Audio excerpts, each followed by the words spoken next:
শুভ সকাল। বাংলার যে প্রবীণ যে তুর্কিগুলো আজকে নির্বাচনে দাঁড়িয়েছে 294টা আসনে।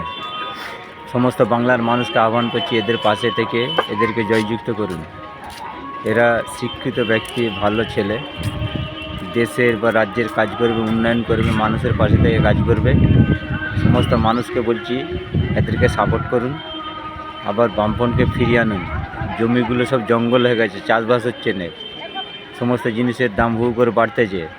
আরে ভাই, 200 টাকা নিয়ে কিছু লাভ হবে না। যদি আমাদের কাজের সুবন্দোবস্ত থাকে, যদি জিনিসপত্রের দাম নিয়ন্ত্রণে থাকে, তাহলে আপনি অল্প ইনকামে এমনি বেঁচে থাকতে পারবেন। আপনি আমি সমস্ত মানুষের কথাই বলছি। তো বামফ্রন্টকে আবার ফিরিয়ে নিয়ে আসুন। এই তরুণ তুর্কিদের ভোট দিয়ে বিপুল ভোটে জয় করে এদের মসনদে বসান। ধন্যবাদ।